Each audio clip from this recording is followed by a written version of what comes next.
مریض ہے، یہ اگر صحیح نسخہ اس سے استعمال کر لیا، دوا کھا لی تو صحت مند ہو جائے گا، نہیں کھائے تو بیمار رہے گا.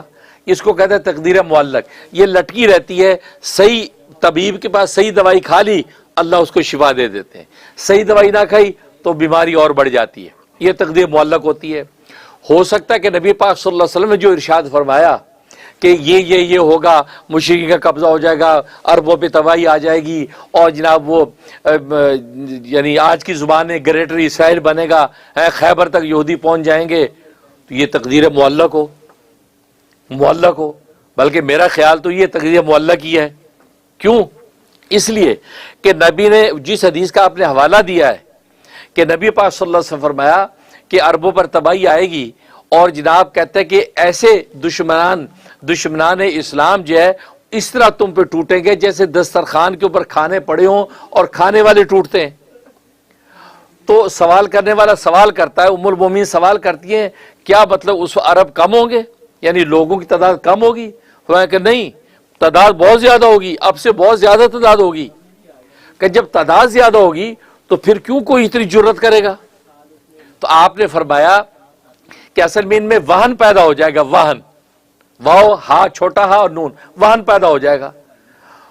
تو سوال کیا کہ وہن کیا چیز ہے؟ آپ نے فرمایا حب الدنیا و کراہت الموت. دنیا کی محبت پیدا ہو جائے گی اور موت سے ڈر پیدا ہو جائے گا.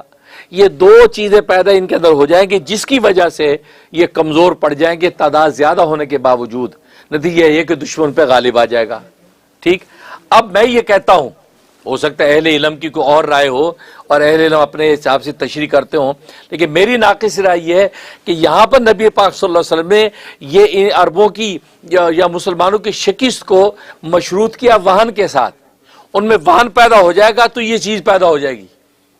اگر وہن کا علاج ہو گیا، وہن پیدا نہ ہونے دیا اور اس کی بجائے دلیری پیدا ہو گئی، دنیا کی محبت کو کاٹ دیا ہے اور اسی طریقے سے موت سے ٹکرانے کا جذبہ پیدا کر لیا، تو فتح شکست فتح سے بدلے گی کہ نہیں؟ تو نبی تو یہ فرما رہے.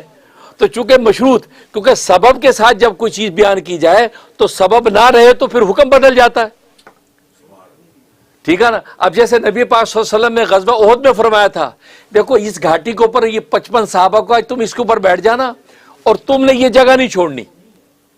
ایون ہے کہ ہمارے جسموں کے چیترے اڑ جائیں، ہم قتل ہو جائے، ٹکڑے ٹکڑے ہو جائے، لیکن تم نے یہ جگہ نہیں چھوڑنی. کہا تھا، کیا مطلب تھا کہ اس جگہ پہ بیٹھے رہنا، ہمارے ساتھ کچھ بھی ہو، شکست ہو فتح، آپ نے یہ نہیں چھوڑنا. اس کا مطلب کیا تھا کہ فتح جو ہے، فتح یہ اس حکم کے ساتھ مشروط تھی. اگر وہاں ٹکے رہتے وہ تو احد کی فتح شکست میں نہ بدلتی. لیکن انہوں نے یہ دیکھا کہ وہ زبردست فتح ہوئی ہے، یہ تو کفار سارے کے سارے دھکیل دیے گئے اور مال غنیمت کا ڈھیر لگ گیا. اب انہوں نے اپنے امیر کے ساتھ کہا کہ جی نبی کے کہنے کا مطلب تو یہ تھا کہ بھی جو اگر وہ فتح شکست ہو تو نہ چھوڑے، مقابلہ کرے. یہاں تو فتح ہو گئی، مجھ تو ویسے بھاگ گیا، اب ہمارا یہاں کیا کام ہے، مال غنیمت لوٹتے. تو امیر نے کہا نہیں، نبی نے فرمایا کہ نہیں، یہاں سے ہلنا نہیں ہمیں. وہ کہتا نہیں، اختلاف ہوا، اتر گئے لوگ، اتر کے مال غنیمت جو ہے وہ جمع کرنے لگ گئے. نتیجہ کیا ہوا؟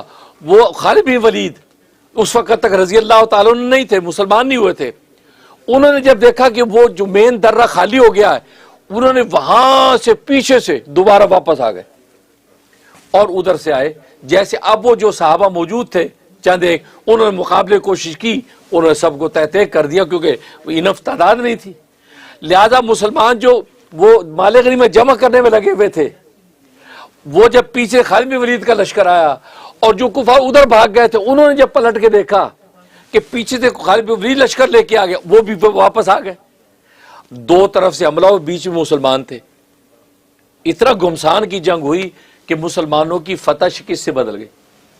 ایون خود رسول اللہ صلی اللہ علیہ وسلم کے اوپر جو ہے ایسا زوردار وار کیا گیا کہ آپ کی خود کی جو وہ ساری کڑیوں سے تلوار آپ کی یہاں تک پہنچ گئی، نیزہ مارا یہاں تک، اندر تک جو ہے وہ گھس گئی.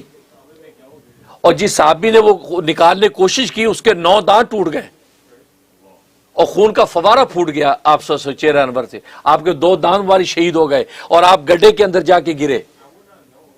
تو گویا کہ دیکھو، تو نبی نے کہا تھا یہ نہیں چھوڑنا، تو آپ نے مشروط کر دیا تھا کہ یہ اگر تم مضبوط رکھو گے تو پھر فتح فتح رہے گی. تو دیکھو وہ جب چیز چھوٹی، شرط ہٹی، تو حکم بدلے گا کہ نہیں؟ بالکل اسی طریقے سے نبی نے جو ارشاد فرمایا کہ گریٹر اسرائیل جیسے لوگ کہہ دیتے بنے گا، بہت سے اسکالر کہتے ہیں بن جائے گا اور وہاں تک آ جائیں گے، خیبر تک فتح ہو جائے گی، یہ ہو جائے گا، وہ ہو جائے. بھئی میں یہ کہتا ہوں کہ نبی نے اس کی علت بیان کی ہے، وہن بیان کیا ہے کہ اگر وہن اگر پیدا ہو گیا اور پیدا ہو جائے گا وہن، لہٰذا اس وجہ سے ایسا ہوگا. لیکن اگر آج امت اپنی اصلاح کر لے کہ وہن پیدا نہ ہونے دے اور کہے کہ نہیں بھائی یہ اس وجہ سے ہم میں یہ کمزوری آئے گی، نہیں، ہم حب دنیا کو ٹھوکر مارتے ہیں اور ہم جو ہے وہ موت کو گلے لگانے کو تیار ہیں، نکلتے ہیں، تو فتح شکست فتح میں بدلے گی کہ نہیں؟ حکم بدلے گا کہ نہیں؟ تو کوئی آگے نہیں بڑھ سکے گا. نتیجہ کیا ہوگا کہ اللہ تبارک و تعالیٰ مسلمانوں کو فتح دیں گے. تو نبی نے یہ جو فرمایا، یہ جو تقدیر معلق بھی تو ہو سکتی ہے کہ اگر آپ کے اندر وہن پیدا نہ ہونے دیا جائے، وہن کی آپ اصلاح کر لیں، تزکیہ کر لیں، اور جب وہ اللہ کے سرشار مجاہد بن جائیں تو کوئی مائی کا لال انشاءاللہ آگے نہیں بڑھ سکے گا. پھر بیت المقدس آزاد ہوگی، تو یہ بھی تو ہو سکتا ہے. لہذا میری ناقص رائے یہی ہے کہ اللہ نبی کی امت کو اتنا رسوا نہیں ہونے دے گا انشاءاللہ کہ جو وہ مکہ مدینہ تک جو وہ پہنچ جائے، فتح ہو جائے. اب وہ الگ بات ہے، خروج دجال کے وقت میں الگ الگ احوال بیان کیے جاتے ہیں، لیکن اس وقت جو صورتحال، اب پھر دوسری بات کہ اس وقت جو صورتحال پیش آ رہی ہے دنیا، ضروری نہیں کہ یہ وہی صورتحال ہو جس کا نبی ذکر کر رہے ہیں. ضروری یہ نہیں کہ وہی صورتحال جس کا نبی ذکر کر رہے ہیں، کیونکہ آپ کو پتہ ہے جب تاتاریوں نے حملہ کیا تھا بغداد پر تو لوگوں نے سوچا تھا قیامت آ گئی، اب دنیا ختم ہو گئی، کیونکہ دیکھو مسلمانوں کے یہ کھوپڑیوں کے مینار بن رہے ہیں. اس وقت قیامت کا فتویٰ دے دیا تھا علماء نے جب تاتاری آئے تھے. تاتاریوں کو کئی سو سال گزر گئے، کوئی قیامت نہیں آئی. لوگ یہ سوچتے تھے اللہ کی اب آنے والی، یہ ختم ہو گیا. دوسری جنگ عظیم ہوئی تھی، لوگوں نے کہا بس دنیا ختم ہو گئی، بس اب اس کے بعد دنیا ہی نہیں، قیامت آ گئی. کچھ بھی نہیں. دوسری جنگ عظیم کے بعد کتنے سو سال گزر رہے ہیں. اب اسی طریقے سے ہو سکتا ہے یہ جیسے آپ جان بچا کے بھاگتے ہیں تو کوئی آپ کو کہ یار کیوں جان بچا کے بھاگ رہے ہو، موت تو آنی ہے، مرنا نہیں.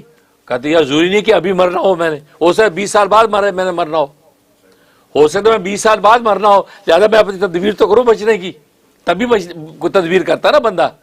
تو بالکل اسی طریقے سے ہو سکتا ہے یہ جو واقعہ موجودہ یہ وہ واقعہ ہی نہ ہو جس کا نبی اشارہ کر رہے ہیں. آپ کس بیس پہ اس واقعے کو واقعہ قرار دے رہے ہیں؟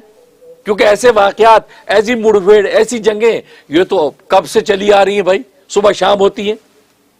اس لیے جو ہے نا اس وجہ سے مایوس ہونا کسی مسلمان کا یہ بے وقوفی کی بات ہے. اگر ڈیفینیٹلی بھی ایسی چیز ہونی ہے تو پھر بھی میں نے بتایا موت سے زیادہ ڈیفینیٹ کیا ہے، وہاں مایوس کیوں نہیں ہوتے؟ کیونکہ آپ اپنی کوشش کریں، آپ اپنا مقابلہ کریں، جو اللہ کی نصرت ہوگی اللہ کا فیصلہ ہوگا. لیکن آپ مایوس کیوں؟ اور پھر دوسری بات جیسے میں بتائی کہ وہن پیدا جب نہیں ہوگا تو نتیجہ کیا ہوگا؟ تو یہ حکم بھی نہیں آئے گا اور انشاءاللہ کافر ایک انچ آگے نہیں بڑھ سکے گا. اللہ کی مدد اسے مسلمان کے ساتھ رہے گی انشاءاللہ، اللہ مدد کریں گے.